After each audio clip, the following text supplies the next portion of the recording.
Well, thank you very much, everybody. This is a very important day. It's a day that we're delighted to swear in Dr. Mehmet Oz as the next administrator of the Centers for Medicine and Medicaid Services, which is a big deal. Congratulations to Dr. Oz and his beautiful wife, Lisa, and their friends and family on this really incredible achievement. Come a long way, huh? It's amazing. Dr. Oz comes to this position as one of the nation's most talented and beloved medical professionals. He graduated from Harvard University. Harvard, wow. How convenient. Should we talk about Harvard? Before obtaining his MD at the University of Pennsylvania School of Medicine, a great one, and really some amazing education while also earning an MBA from the wonderful Wharton School of Business. He completed his medical residency at the world-renowned New York Presbyterian Columbia University Medical Center. Dr. Oz then had a sterling medical career in which he became an internationally acclaimed heart and lung surgeon, highly respected. He served as director of the Cardiovascular Institute and integrative medicine program at New York Presbyterian, and as a longtime professor at Columbia University's College of Physicians and Surgeons. Boy, oh boy, doctor, I thought he just did a show.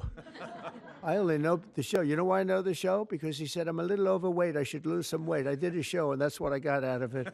That was not good, but I'm looking at all of this other. This is very impressive. Dr. Oz authored more than 400 contributions to academic and scientific publications and holds several patents for technologies that revolutionize cardiovascular surgery. And Dr. Oz later translated his experience into an extraordinary successful television career, making him one of the most trusted voices on healthcare. And he also got very high ratings, I can tell you that. He did great with the television thing. As CMS Administrator, Dr. Oz will work tirelessly to strengthen and protect Medicare for our nation's seniors and Medicaid for the needy.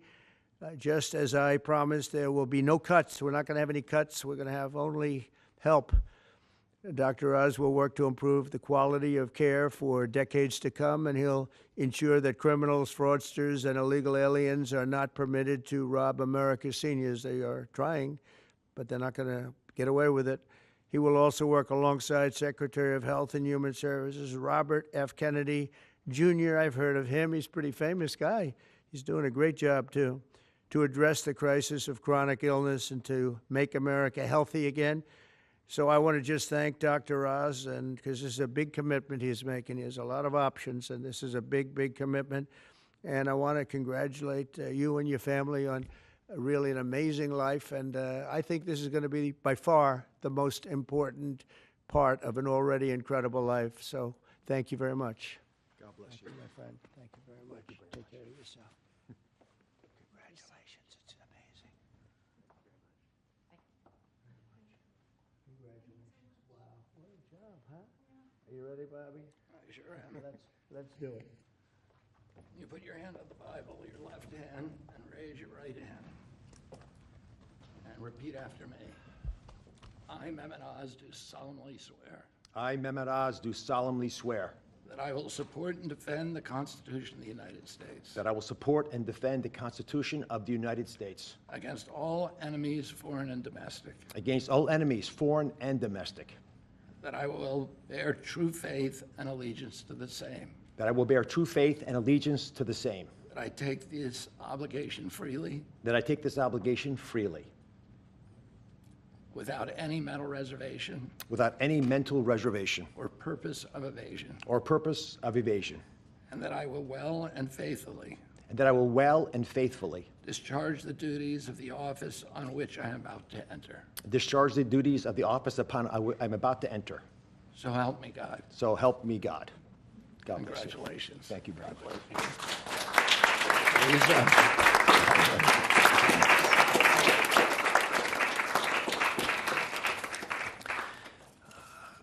I've got to start off by thanking three people.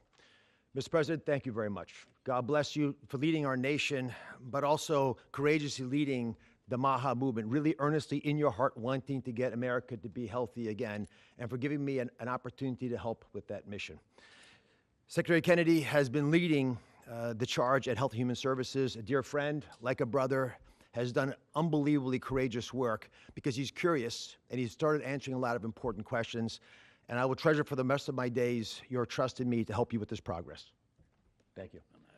And of course, Lisa, the family, but Lisa in particular, who's had an uncanny ability to identify opportunities and to always keep a clear North Star to keep our family grounded. God bless you, my beautiful one. Let me start with a simple premise. Every great society, everyone, has an opportunity to take care of its most vulnerable and treasures that opportunity. And we're a great people, so we will do the same. As we entered the main building, the Humphreys building, where Health and Human Services is located, there's a placard of Hubert Humphrey, and it says that it's a moral opportunity, a moral obligation of government to take care of people in the dawn of their life, the kids, in the twilight of their life, the elderly, the mature, the seniors, and those in the shadows of life, those struggling with disabilities. We want to provide America with access to great care. We want to save the public health insurance programs of this country. That's what President Trump asked me to do when he took this position to administer the programs at CMS.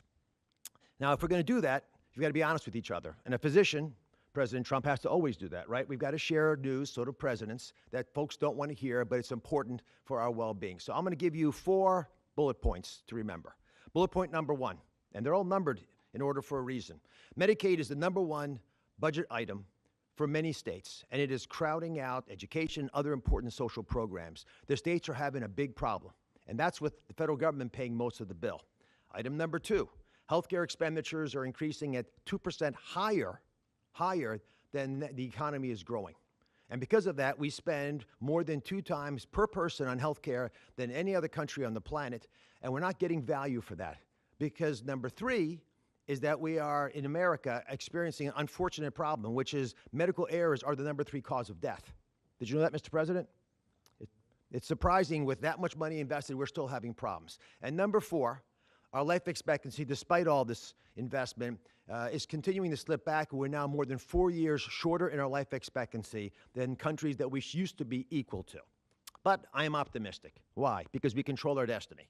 Because at its very core, we have a generational opportunity, a unique ability to save the healthcare system because we control all the big pieces. America is too great for small dreams. So I've got some big ideas that I'd like to share that we've worked through with my staff who are cordoned off over there, and there's a lot of us. We've got almost more than 6,000 people at CMS working on this and 40,000 contractors helping. So we've got a lot of people. What are we going to do? First, we're going to reduce chronic disease. How do you do that?